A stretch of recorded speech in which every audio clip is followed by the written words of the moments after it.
Howdy y'all. If you didn't watch the previous installment of this, I'm going to clarify 4 things again. 1. I could be wrong with some of these charges, as I am not an actual lawyer or have gone to law school. I'm using multiple sources from the internet to help me convict characters. All sources will be listed in the description.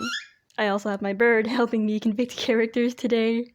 2. None of this is actual legal advice and exists only for entertainment. 3. We will only be counting crimes that we either see on screen or were mentioned at all. It is very likely that the characters have committed more crimes than what we see, but since there's no way to confirm that, any non-mentioned crimes will not be counted. Number 4, we will start with the crimes we do see in the order of missions and cutscenes, and then we'll move on to the crimes that were only mentioned. These includes crimes mentioned in the log files. For the Freelancers video, we have an extremely interesting case, since there are multiple different paths you can take for each mission. So for the case of this video, we're going to split judgment into best case scenario and worst case scenario, aka stealth and loud. The blue side, representing stealth, is just looking at the Freelancers' crimes from the perspective of them taking the quiet way with as little people hurt as possible. Meanwhile, the red side will be the opposite, discussing the Freelancers' crimes for going loud on a mission, and lots of people were no doubt hurt. Obviously, this won't apply to stealth-only missions or loud-only missions, and concept won't be included because it is not canon. Crimes we saw. Prelude. For the freelance heist as a whole, the freelancer is going to be charged for every single crime they've done, as they were not under blackmail. They pretended to be, but in reality they were the ones committing blackmail. Blackmail is defined by threatening someone in writing to do something, or else you'll release specific information, which is what they and Harvey did to the Dimitri and Jade. Dear God, I can't speak. This has a maximum of 1 year in prison and a fine. Considering that Harvey was a manipulative person, and ultimately betrayed the freelancer as well, the argument could be made that the freelancer was manipulated or persuaded into doing this. This doesn't change the fact that they committed a crime, but it also means the court isn't going to see them as the full bad guy in this case. They might forego the prison sentence entirely and only give them a $500 fine. This is especially considering that either way, the freelancer chose to forego the money that was stolen, which the defense can argue proves that the freelancer was remorseful and didn't want to do this. If you're disappointed that the freelancer seems to be getting off light here, don't worry. I promise you that is not going to be the case for long. The setup.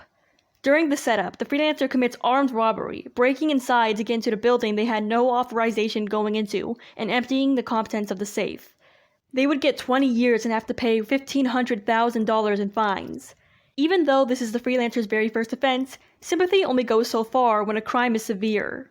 You have to remember that in the story, every single NPC the freelancer inconveniences probably means a lifetime of trauma, because that NPC is a person. We may love the freelancer, but in this world, there's 1,000 people that loved those guards too. They had friends and family, and we injured them, or even worse, killed them. The excuse that the freelancer was manipulated would only save them from 7 additional years on their sentence, since 27 is the max for armed robbery.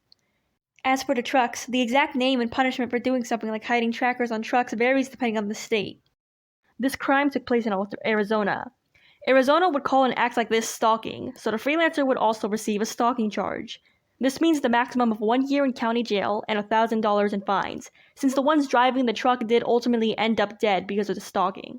The lockup. Now we will finally be splitting the charges into 2 hypotheticals for this mission, one for loud and one for stealth. We'll start with stealth. The freelancer will get armed robbery for taking the seized equipment. The state where the lockup happened is never specified, so I looked up the general national law. TomBruno.com says the maximum sentence is 30 years and steep fines, which I'll just say was $150,000 like last time, considering that they helped a massive criminal, the armorer. I initially thought it would be grand larceny, but the max punishment for what that is really light compared to armed robbery. For loud, the red side, they will have the same armed robbery charge, as well as an additional charge of evading arrest. Justia.com says a felony offense of evading arrest means a maximum of 10 years, and again, heavy fines that they don't specify. Another site says $5,000, so I will use that, since that sounds right. Evading arrest usually comes in several different classes, and since this one resulted in a little shootout that killed lots of SWAT, this is going to be a felony, the worst kind of offense. The red side will also include a mass murder charge for killing all the SWAT NPCs. The freelancer is less sympathetic this time around, given the mass murder charge, so they won't get the max, but they also won't get the minimum. They'll get 30 years for this. They will also get an aircraft hijacking charge for escaping using the police helicopter. Considering that this happened during Loud, and this was no doubt part of multiple deaths, this is actually enough to get the death penalty, according to justice.gov. That may sound like a fairly heavy charge at first, just for stealing the helicopter, but remember that we at least know the lockup happened in the USA, a country heavily traumatized by the events of 9/11. So given that history, it would make sense for them to have extra strict punishment for hijacking an aircraft. And just for the record, I do find 9/11 jokes insensitive, so please do not make them in the comments. I only bring it up for explanation and education purposes. The score. For the score, we can only do loud, so we won't need to use the split screen. I know I mentioned the truck drivers died earlier, but the Freelancer already earned their punishment with the stalking charge. They didn't commit the murders themselves. But this is still an armed robbery charge, aka another 30 years and $150,000. And of course, another evading arrest charge for running away from SWAT, which means 10 years and $5,000 in fines. Since they actually own the helicopter they escaped in this time, there won't be a hijacking charge. Though there is going to be a breaking and entering charge for entering the first building. Normally that would be grouped in with armed robbery, but the location of the theft didn't occur in the same place as the building, so it's going to be a whole different crime. According to rollcallaw.com, since the break-in was connected with the getaway, that's a maximum of 5 years and a fine of $5,000. There will also be a trespassing charge for going into the building they escaped from. This won't be the same as breaking and entering since the building is incomplete. There wasn't anything to break into, so it's just simple trespassing. This could result in 60 days of jail time and up to $5,000 in fines. Once again, mass murder comes into play with all the SWAT death, meaning another 30 years. Departure. This cutscene contains the big sad, where the Freelancer and Harvey both shoot and murder Jade and Dimitri. This is going to be split again, since there are 2 different paths for this cutscene that you can take. They each seem to have shot one person, so the Freelancer will only get charged for one of their deaths. This was premeditated, and normally that means first-degree murder. But again, the Freelancer showed obvious hesitation and remorse, as well as being strong-armed into the plan. The court will pity this and likely lower the sentence to second-degree murder, since it happened during the getaway, and it can be grouped within the same as the evading arrest charge, helping lower the charge. Arizona law says the maximum for the second-degree murder is 22 years. Given their past crimes, and that it was already very generous that they didn't get first-degree murder, they'll receive the maximum for this. Now as for Harvey, if the Freelancer chooses to spare them, they'll face no repercussions. While they did shoot Harvey, it was entirely out of self-defense since Harvey suddenly turned on them, and sparing Harvey shows that they did not use more force than what was necessary, and this means the action was protected under the laws of self-defense. However, if the Freelancer chooses to murder Harvey, then that is not protected by self-defense. Self-defense definition is different depending on the state you're in, but either way, this violates every way the law is explained. An attack can only be excused as self-defense if you did it to protect yourself and others, and didn't use more force than was necessary. Harvey was already down, the threat was gone. The Freelancer could have very easily walked away, but they chose not to. This will mean yet another second-degree murder charge. But instead of the max, the Freelancer will get 16 years because of court sympathy. The Freelancer. At this point, it's been a couple of years, and the Freelancer has grown into their own skin a bit, and isn't operating entirely on their own. So all past court sympathy has been totally wiped, as this is a new era. In the Freelancer, we see the Freelancer take multiple people hostage so they could rob the bank of their money. Obviously, this is good old-fashioned armed robbery. Since this happens in Arizona, probably because the Freelancer didn't leave, which is kind of surprising, they will get the maximum of 27 years and $150,000 fine. This also means another felony class evading arrest charge, which means an additional 10 years with $5,000 in fines. Then another armed robbery for the police station, so they will do the maximum of 27 years and $150,000 in fines again. Halcyon. In this cutscene, the Freelancer agrees to join Halcyon, which means they just committed organized crime. For some reason, it was really hard to find a straight answer for the sentence on this one, but OGP.gov says that the medium sentence is 120 months or 10 years. Since that's the median, I'm going to double it and get the maximum, which is 20 years. Note that this does not go for all organized crime, since there are different levels of it. There's a difference between a gang of 3 stupid teenagers stealing stuff, and a whole criminal organization that regularly targets government buildings. So if any of you are planning to calculate the crimes of your own characters, keep that in mind. Do really good research on what you do. Laws and punishments vary heavily depending on your location and the severity and context behind what you've done. The Blacksite. Since the Freelancer is busting Rose, an official government prisoner, out of containment, this is an escape and rescue charge. And since the Freelancer broke into a government base to do this, and Rose was no doubt facing federal charges, this will be a federal offense and means 5 years of prison for both the blue and red side. And again, since this is a government building, a regular breaking and entering charge would not do. So I scoured the internet for something that would match an offense like this, and Justice.gov says that this falls under the Protection of Government Property Act, and a violation of it can result in 6 months of prison, a $500,000 fine, or $500, or both. And again, this is a pretty major offense, so I'm going to go with both. This goes for both sides. And of course, if you go loud, that also means an evading arrest charge, which means an additional 10 years and $5,000 in fines. And also mass murder, with the maximum of life in prison this time. God, 10 minutes in and we're only on Blacksite. Lord help me. The Financier. Since even if you spare Ryan Ross during the mission, he still eventually dies, I'm going to go ahead and count his kidnapping as first-degree murder, even if you spare him in the moment. The absolute maximum for this is a death sentence, but considering Ryan Ross was funding a criminal organization, we're just going to go with the second maximum, which is a life sentence. This goes for the blue side. They'll also get armed robbery since they took the hard drive, earning the maximum of 25 years. And that's the max for New York. And again, if you go loud, that's mass murder for life in prison. The Freelancer will be far less forgivable if the mass murder charge, so on the red side, they'll get a death sentence for the first-degree murder instead of life. For some reason, a lot of the sources I saw couldn't agree on the maximum for evading arrest in New York, but since I saw 3 years and a $1,000 fine agreed on the most, we'll go with that. Nobody's going to get charged for hacking the laptop, since that is an optional crime for stealth, and for the blue side, we're going for a best-case scenario. And we're going for the most destructive damages on the red side, where it wouldn't make sense to hack the computer. The deposit. Dear God, I started storming outside. But yeah, we rob a bank. This means armed robbery and a maximum of 5 years and $10,000 in fines, which is the maximum for Ohio. For the red side, you get the drill by now. This again means mass murder for life in prison, and in Ohio, evading arrest means 180 days in jail and $1,000 in fines as the maximum. Get ready to hear the words evading arrest and mass murder a lot. The Lakehouse. For the blue side, they don't take the servers and instead just hack them. Michigan says that if you extract something worth over $200 while hacking, that's a felony, which means 4 years and $5,000 in fines. I know Rose did most of the grunt work, but in stealth, the Freelancer partially helped. For the red side, we physically take the servers instead of hacking them, and since those servers in the Lakehouse look really expensive, I'm going to bet they exceed the $200 limit and lands us into grand larceny territory, meaning 10 years and $15,000. Arms robbery can actually get you a life sentence in Michigan, which was like whiplash given how soft the other states were being with that sentence. Michigan doesn't play around, apparently. That goes for both sides. For the red side, this again means mass murder for life in prison and evading arrest for, Jesus Christ, a 20-year sentence and a $20,000 fine. Michigan is anti-plot armor, and I forgot that place existed. Dedication.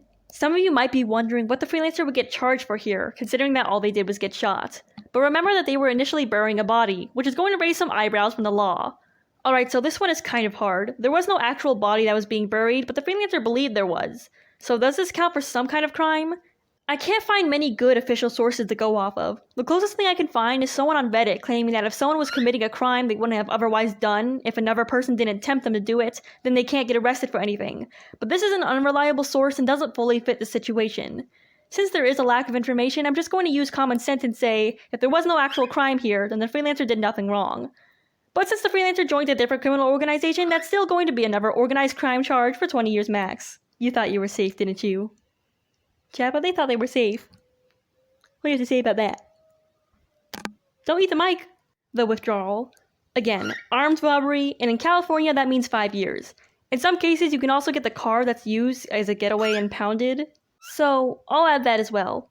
No hacking charge for the same reason as deposit. If you do loud, then you get mass murder for life and evading arrest for 3 years, since many people got hurt.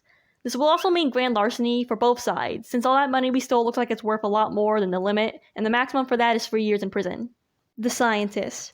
So for the Scientist stealth, we extract Rivera from the Halcyon base. We'll face no crime for this since she willingly went with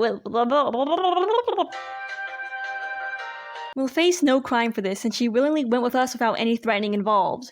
However, for the red side, you killed Rivera by mistake. And since we're going for the most damages here, we're going to say you used the thumper to do it. So you exploded a hole in the wall, killing Rivera in the process. This is manslaughter, which means a maximum of life in prison, according to Ontario. Nice job, idiot. And this is just sticking to the canon storyline. The Freelancer did this by mistake, which is why it's manslaughter, but I know some of you would do that on purpose. Anyways, I can't find a hacking sentence for Ontario, so we're going to use the same sentence as last time and say we'll get 4 years and $5,000 in fines for hacking.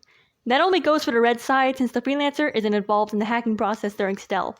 And of course, there's still breaking and entering. Rivera may have willingly let Phoenix in, but she's not the one that owns the house, and they still had to breach doors to get inside, so it still counts. Now, according to Canadian law, this gets kind of weird. If you broke into a place of residence, you can actually get a life sentence for this. But if it was a non-dwelling, then the maximum is just 10 years. So now the question is, does the Scientist count as a house? Obviously it's just a warehouse to store information, but Rivera does technically live there. But not only is this against her will, she actively wanted out. Does she count as a resident of the home then? Well, even given the fact that she wanted to escape, it's very easy to recklessly kill her as proven by Loud. So I'm going to say that indeed counts as a place of residence. Even if they went in to save her, if they were truly cared about just her well-being, as in that she is a kidnapped woman, they would have called the police instead of trying to break her out themselves. So the maximum will be a life sentence. Now, in the Jackdaw video, he got 12 individual convictions for all the operatives in the house, so I'm going to do 12 charges of indictable offenses plus 12 life sentences for the Freelancer, since everyone in the warehouse dies either way because of you. You either kill them in the moment or leave them for dead until the later squad can roll in and kill them. But either way, you kill them individually, which is why this won't be mass murder. It can still count in some cases, but here it won't. And that's just going to be for the blue side. The red side is just going to be mass murder, because that would be including all of the dead true units. I'm basically just using mass murder whenever it's impossible to get an exact number of NPCs killed. The closest thing I could find about Canadian punishment of this is an article from the Globe and Mail saying how even horrible offenders like mass murderers, who were initially sentenced to life without parole in Canada, can now try for parole after 25 years. So I'm just going to say that means life. But for the red side, we still have evading arrest since official units are sent after the Freelancer, which has a maximum of 2 years in Canada. The SCRS. Since we hacked 3 different computers, in the USA, this might have counted as a cyber attack.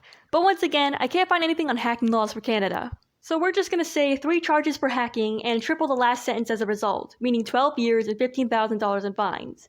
And again, as explained in the Jackdaw video, Canada doesn't seem to have any laws protecting government buildings, so they're still going to get good old-fashioned armed robbery. And since the Freelancer has done this 1,000 times at this point, that will mean life in prison. And also evading arrest for 2 years for the red side, and life sentence for mass murder. Black Dusk. We're actually not using split records for this one since the results are the same either way. So once again, we've already figured out a lot of the complications for Black Dusk and Jackdaw's video. I'll summarize in case you've forgotten or didn't watch it. The death toll is actually countable. We're using operative as a baseline for this. So instead of mass murder, we're going to get 39 indictable offenses and 39 life sentences for each operative killed in the explosion, excluding ourselves of course. As you can imagine, exploding a whole base is pretty bad, and it's going to mount up to massive charges. The digging I've done in my last video says that for each bomb used to destroy the base, the Freelancer will get 8 charges of use of massive weapons of destruction, and 8 life sentences as a result, 1 for each bomb. This would almost count as terrorism, but for that to happen, that would have to mean this act was committed either against the government or citizens. This bunker is full of criminers.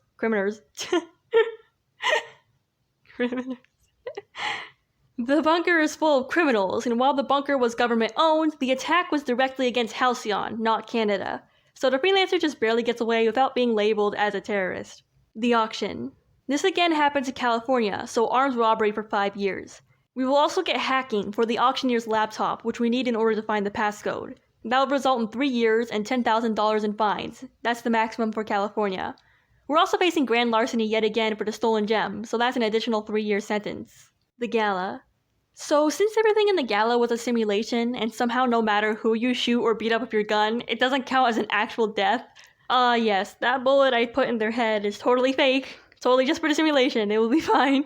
It doesn't count as an actual death to the story, so the Freelancer has no charges against them here. The Cache. So in the Cache, we're taking Ryan Ross's leftover bank accounts, cause he died. So that's going to be armed robbery for a maximum of 5 years and $10,000 in fines, since this takes place in Ohio. In order to achieve this, we also do some more hacking, and since this results in literally millions of dollars stolen, according to Jackdaw, this means it is a felony and will result in the highest punishment for hacking, 3 years in prison. And of course, this caps Ohio's limit for grand larceny and is again a felony, so that's the very maximum of 3 years and $10,000 in fines. There's actually going to be no crimes we didn't see segment, since there's no new crimes committed by the Freelancer that were revealed in the files. Criminal record. We're going to tally up all the results. How this will work is, the Freelancer will have 2 separate criminal records.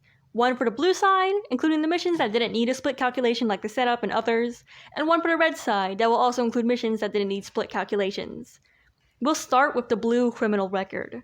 Blackmail, 11 accounts of armed robbery, stalking, 2 accounts of evading arrest, 2 accounts of breaking and entering, trespassing, mass murder, 2 accounts of second-degree murder, 2 accounts of organized crime, 51 indictable offenses, 8 weapons of mass destruction charges, 3 charges of grand larceny, 5 charges of hacking, escape and rescue, protection of government property violation, and first-degree murder.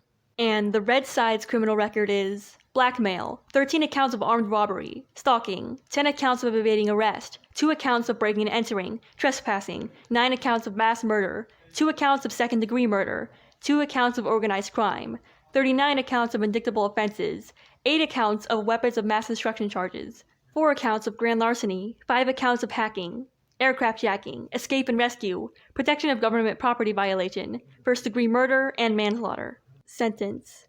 Calculating all the sentences, we get 2 different results depending on the record used.